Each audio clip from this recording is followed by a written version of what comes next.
வணக்கம், welcome to the fake ID பட்டி tinkering show. இப்பொழுது தமிழகத்தில் யாருடைய ஆட்சி நடந்து கொண்டு இருக்கிறது? தளபதி விஜய் அவர்களுடைய ஆட்சி நடந்துகிட்டு இருக்கு அப்படின்னு என்ன நீங்க நினைப்பீங்க. ஆனால் what if that is not actual Vijay?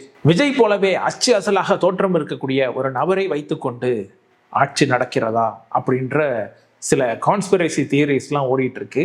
இது உண்மையா இது பொய்யா அப்படின்ற விவாதத்துக்குள்ளார நம்ம போக தேவையில்லை. ஏனென்றால் இந்த உலகமே ஒரு கேம்குள்ளார தான் நடந்துட்டு இருக்கு, மேட்ரிக்ஸ் மாதிரி அப்படின்னு சொல்லிட்டு தமிழ் பொக்கிஷம் விக்கி அப்படின்னு ஒருத்தர் இருக்காரு, அவர் சொல்லியிருக்காரு. பாரிசாலன் கூட இது இலுமினாட்டி சதி, விஜய் வந்து அந்த மாதிரி சிம்பிள் காட்டுறாரு, இந்த மாதிரி சிம்பிள் காட்டுறாரு அப்படின்லாம் சொன்னாங்க. ஏற்கனவே விஜய் நடித்திருக்கக்கூடிய சில படங்களா இருக்கட்டும், இல்லை விஜய் முதல்ல நடத்தின அரசியல் மேடை மீட்டிங்கா இருக்கட்டும், அதுல பாத்தீங்கன்னா விஜயனுடைய உருவம் வேற மாதிரி இருக்குது. ஆனா இப்போ விஜயனுடைய உருவத்தை பார்த்தீங்கன்னா ஏதோ ஒரு வித்தியாசம் இருப்பது போல, முன்னாடி ஏற்கனவே அவருடைய செயல்பாடுகள் அதுல கொஞ்சம் வித்தியாசம் இருந்த மாதிரியும், இப்ப இருக்கக்கூடிய விஜயனுடைய செயல்பாடுகள் கம்ப்ளீட்லி டிஃப்ரெண்டா இருக்கிற மாதிரியும் நிறைய பேர் உணர்ந்திருக்கிறாங்க. அது போல ஒருவேளை இருக்குமோ அப்படின்ற சந்தேகத்தை உங்களிடமே விட்டு விடுகிறேன். இந்த விருதை மகள் கீர்த்தனாவா, கீர்த்தனா மகள் விருதையா தெரியல, பேர்ல ஒரு சிறு கன்ஃபியூஷன் இருக்கு. அது என்னன்னு அப்புறம் நான் செக் பண்ணிக்கிறேன். பட் அவங்க வந்து இந்த பள்ளிகளுக்கு சென்று ஆய்வு செய்வது அது என்ன அவ்வளோ பெரிய தப்பான்னு கேட்குறேன். அது என்னங்க அவ்வளோ பெரிய தப்பா? பட் அதெல்லாம் விடுங்க, நான் சொல்ற மேட்ரு வேற ஒரு டிஃப்ரெண்டான மேட்ரு. இந்த டேஜாவுன்னு ஒரு விஷயம் கேள்விப்பட்டிருக்கீங்களா? அந்த மாதிரி இது டேஜாவு கவர்மெண்ட்னு சில பேர் சொல்றாங்க. அது என்னடா டேஜாவு கவர்மெண்ட் அப்படின்ற மாதிரியான கேள்விகள்லாம் அவங்க மனசுக்குள்ளார எழும். அதுக்கெல்லாம் பதில் சொல்றதுக்கு தான் இந்த episode. Let's go to the show.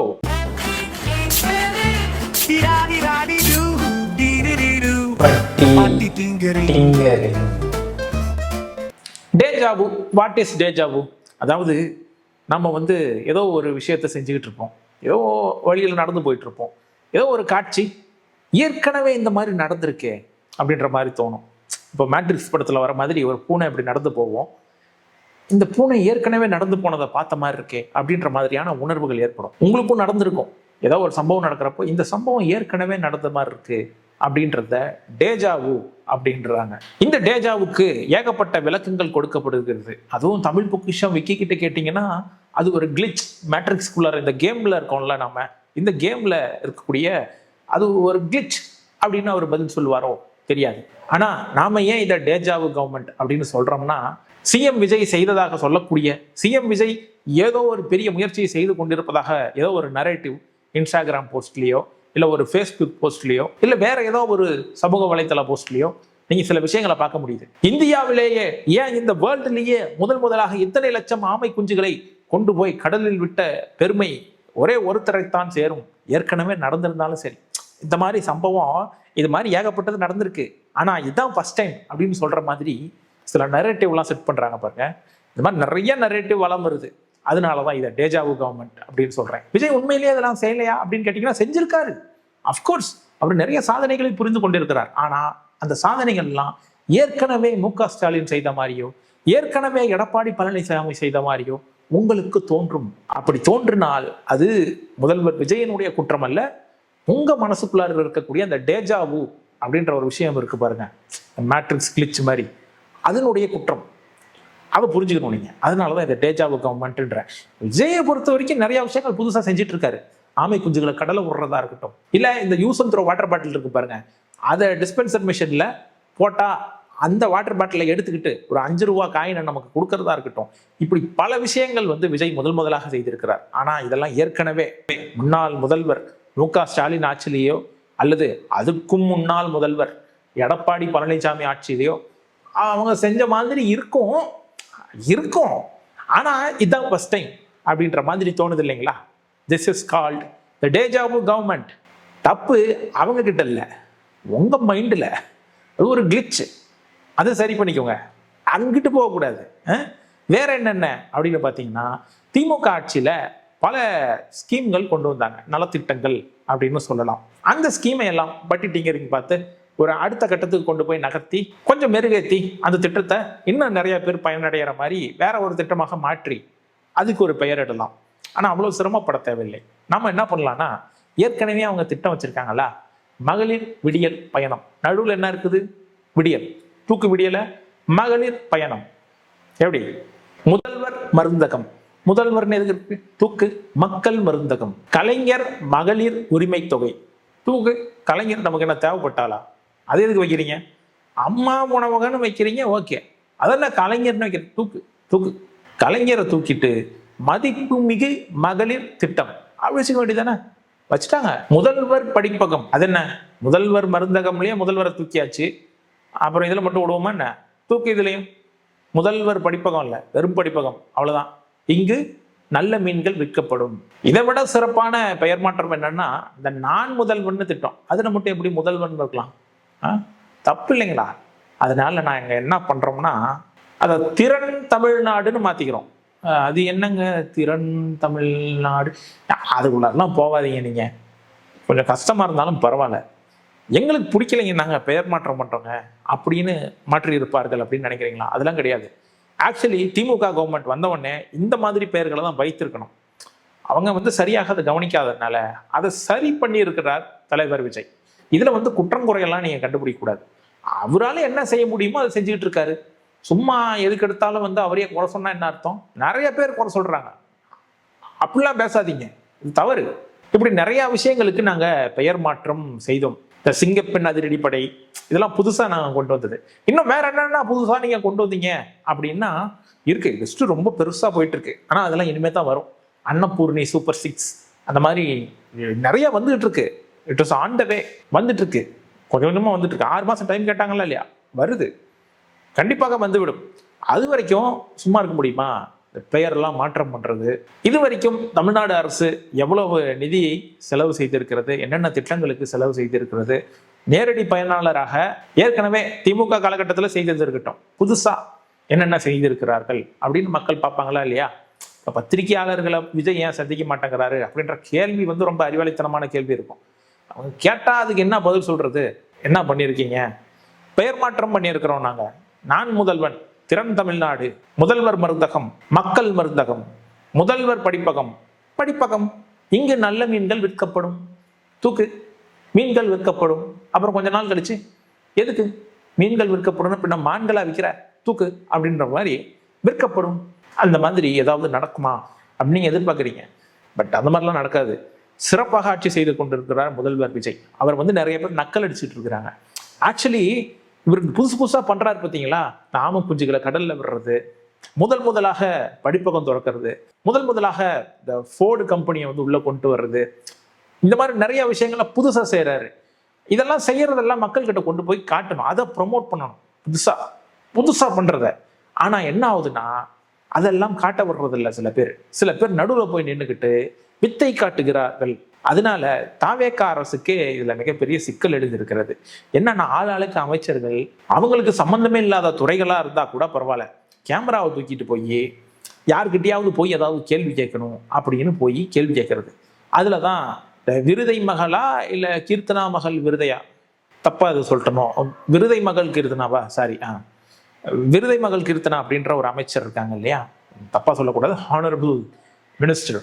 ஒரு அரசு பள்ளியில பயிலக்கூடிய ஒரு மாணவி ஒரு சிறுமி கிட்ட போய் கேள்வி கேட்டு அதை ஆய்வாக வெளியிட்டுக்கிறாங்க. அவங்க வெளியிட்டாங்களான்னு கேட்டீங்கன்னா இல்ல, பத்திரிகையாளர்கள் வெளியிடுறாங்க. விருதை மகள் கீர்த்தனா அப்படின்ற அந்த மினிஸ்டர் போய் ஆய்வுக்கு போறது அப்படின்றது அவங்களுடைய உரிமை, போகலாம்.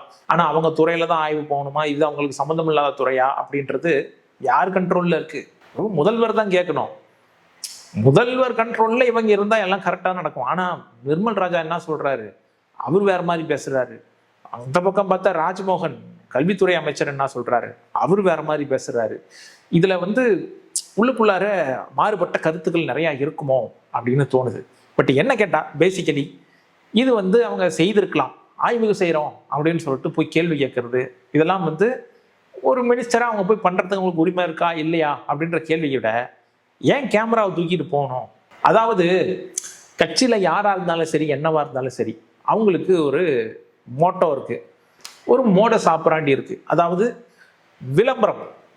நாம பண்ற எந்த ஒரு விஷயமும் அது விளம்பரமா மாறணும், கன்வெர்ட் ஆகணும். அதனால நம்ம பேசுற மாதிரி ஒரு ரீல்ஸா எடுத்து போஸ்ட் பண்றது, இல்லை நம்ம ஆய்வுக்கு போற மாதிரி ஒரு இடத்துல போய் 4 கேள்வி கேட்கறது, அதை ஒரு பத்திரிகையாளரை கூட்டிட்டு போய் இதை கவர் பண்ண அப்படின்னு சொல்லிட்டு அவங்க கிட்ட இதுல அது இருக்கா, அதுல இது இருக்கா, இது ஏன் இவ்வளோ சின்னதாக இருக்குது, தக்காளி ஏன் இவ்வளோ பெருசாக இருக்குது, அது பப்பாளிங்க அப்படின்ற மாதிரி this is very complicated problem. அது போல தான் அந்த குழந்தைக்கு ஆங்கில புலமை இருக்கிறதா அப்படின்னு அவங்க டெஸ்ட் பண்ணியிருக்காங்க.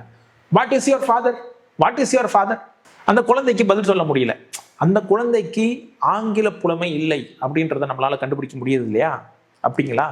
ஏங்க 4 கேமரா வருது, முன்னாடியே ஒரு அம்மா வராங்க, அவங்க யாரோ பெரிய ஆள் போல இருக்கு, வந்த உடனே எல்லாம் எந்திரிச்சு நிற்கிறாங்க, மரியாதை கொடுக்குறாங்க, கேமராவெல்லாம் நம்மளை பார்த்த மாதிரி இருக்குது. இந்த நேரத்தில் நம்ம கிட்ட ஒரு கேள்வி கேட்டால் நமக்கு நிலவரமே புரியாது. அந்த குழந்தைக்கு, அந்த சிறுமிக்கு எப்படி இருக்கும்? முதல்ல இப்படி சிறுமியை வீடியோ எடுக்கிறீங்க, அந்த சிறுமியால் பதில் சொல்ல முடியல, மீண்டும் மீண்டும் அந்த சிறுமியை கேள்விக்குள்ளாக்குறீங்க, ஏதோ வைவாக்கு வந்த ஒரு எக்ஸ்டர்னல் மாதிரி. அந்த வீடியோ இன்டர்நெட்டில் பரப்பப்படுகிறது. அந்த குழந்தைக்குன்னு ஒரு ப்ரைவசி இருக்குல்ல, அந்த குழந்தைக்குன்னு ஒரு பேசிக் ரைட்ஸ் இருக்குல்ல. அதாவது என்னுடைய படம் இஷ்டத்துக்கு யார் வேணாலும் பரப்பிக்குவாங்களா, எது வேணாலும் கமெண்ட் பண்ணிப்பாங்களா, அப்போ நானும் விளம்பரத்துக்கு பயன்படுகிறேனா அப்படின்ற கேள்வி எல்லாம் அந்த குழந்தைக்கு இருக்குல்ல பேசிக்கா. இப்போ இல்லை, அந்த குழந்தை பழிச்சு பெரிய ஆளாகி இப்படி என்னுடைய உருவத்தை இவங்க பயன்படுத்திக்கிட்டாங்க அப்படின்னு நீதிமன்றத்துக்கு போனா உண்மையிலேயே அந்த குழந்தையினுடைய பிரைவசி, ரைட் டு பிரைவசி அது மீறப்பட்டு இருக்கிறதா இல்லையா அப்படின்ற ஒரு கேள்வியை நான் கேட்கிறேன். பேசிக்கான கொஸ்டின் தான். இதுக்கு 108 இடங்கள்ல ஜெயிச்சு இன்னும் அதிமுகவுல இருந்து 4 எம்எல்ஏக்களை விலைக்கு வாங்கி அங்க இங்க இருக்கிற இந்த இடதுசாரிகள் கட்சிகள் கிட்ட ஏதாவது கிஃபாவை அனுப்பி நீங்கள்லாம் எனக்கு சப்போர்ட் பண்ணுங்கன்னு சொல்லி முதல்வர் ஆகித்தான் இதை பேசணுமா அப்படின்றத நான் கேட்குறேன். நார்மலா இந்த தமிழ்நாட்டில் இருக்கக்கூடிய ஒரு இந்திய குடிமகன், இந்திய பிரஜை யார் வேணாலும் கேள்வி கேட்கலாம்ல. அந்த குழந்தைக்கு இருக்கிற பேசிக் ரைட்ஸ் அதை ஏன் பாதுகாக்கவில்லை ஊடகங்களும் அமைச்சருமே ஏன் அந்த விஷயத்துல இப்படி நடந்துகிட்டார் அப்படின்ற கேள்வியை நான் இல்லை எல்லோருமே முன்வைக்கிறார்கள். ஆனா இதற்கு பதில் சொல்ல கடமைப்பட்டவர் யார்? நான் என்ன கேட்கிறேன், இந்த விளம்பரமே எதுக்குன்னு கேட்கிறேன். நம்ம டேஜாபு கவர்மெண்ட் அப்படின்ற ஒரு பிராண்டிங்கோட பல விஷயங்களை செஞ்சுட்டு இருக்கிறோம். அதையெல்லாம் ப்ரொமோட் பண்ணணும். நம்ம திமுக ஸ்டாலின் செய்யாத, அவரால் ஆற்ற முடியாத பல புதிய புதிய விஷயங்கள்லாம் பயங்கரமா செலவு பண்ணிட்டு இருக்கிறோம். அதையெல்லாம் விளம்பரப்படுத்தலாம். ஃபார் எக்ஸாம்பிள் இந்த சிங்கப்பெண் அதிரடி படை திட்டம், இந்த மாதிரி எல்லாம் புதுசு இல்லையா? அவங்க பண்ணல, இவங்க தானே பண்றாங்க. இதையே ப்ரொமோட் பண்ணி இதையே பெரிய இடத்துக்கு கொண்டு போகலாமே, மக்கள் கிட்ட கொண்டு போய் சேர்க்கலாமே. இதை செய்யறாங்க, கண்டிப்பா இதை செஞ்சுட்டு தான் இருக்காங்க. ஆனா என்ன ஆகுதுன்னா, இடையில இந்த மாதிரியான விளம்பரங்கள், அமைச்சர் பெருமக்கள் இதே மாதிரி கேமராவை தூக்கிட்டு போய் இவர்கள் ஆய்வு பண்ணுகிறத வீடியோ கவரேஜ் பண்ணி அது 4 இடத்துக்கு ஷேர் பண்றோம். அதை தூக்கிட்டு போய் இன்டர்நெட்ல சமூக வலைதளங்கள்ல போட்டு ஷேர் பண்ணி அதை பரப்புற அந்த நேரத்துல என்ன ஆயிடுதுன்னா, இதெல்லாம் ஷேடோல போய் மறைஞ்சிருது. இதெல்லாம் செய்யறதுனால என்ன ஆகுதுன்னா, இவங்க பண்றதெல்லாம் பெருசா தெரியுது. அதே சமயத்துல முதல்வர் விஜய் செய்யக்கூடிய அரிய அற்புதமான காரியங்கள்லாம் ரொம்ப சிறுசா ஸ்மால் சைஸுக்கு தெரியுது. அதான் பிரச்சனையே. ஆக இது கட்சி பிரச்சனை, கட்சிக்குள்ள இருக்கக்கூடிய சிக்கல்கள், அதை அவங்க தான் தீர்க்கணும். எப்படி தீர்ப்பாங்க? இது ரொம்ப தவறுங்க. இது அநியாயம், இது அக்கிரமம். இந்த மாதிரி வேலையெல்லாம் வச்சுக்காதீங்க. ஒழுங்கு மரியாதையாக இந்த ஆமை குஞ்சு கடல்ல விடுற போட்டோவை எல்லாரும் ஷேர் பண்றீங்க. அப்படி ஷேர் பண்ணீங்கன்னா 10 நிமிடத்தில் உங்க வீட்டுக்கு ஒரு ஆமை குஞ்சு வரும். அதை பொரித்து வறுத்து நீங்கள் சாப்பிடலாம் என்று சொல்லிக்கொண்டு இந்த நிகழ்ச்சியை அனைவரும் பார்த்து ரசித்திருப்பீர்கள் என்று நம்புகிறேன். இதே மாதிரி இன்னும் நிறைய விஷயங்களை நம்ம பேசலாம். தொடர்ந்து எனக்கு சப்போர்ட் பண்ற என்னுடைய ஃபேக் ஐடி சப்ஸ்கிரைபர்ஸ் எல்லோருக்கும் நன்றி.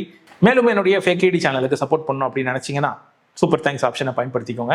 இல்லை பை மீ a காஃபி அப்படின்ற ஒரு ஆப்ஷன் இருக்குது, அது டெஸ்கிரிப்ஷனில் கொடுக்குறேன். அதை பயன்படுத்தியே நீங்கள் எனக்கு சப்போர்ட் பண்ணலாம். அப்படி இல்லைனா UPI QR கோட் இங்கே கொடுக்குறேன், அதை பயன்படுத்தியே நீங்கள் எனக்கு சப்போர்ட் பண்ணலாம். மீண்டும் சந்திப்போம். நன்றி, வணக்கம்.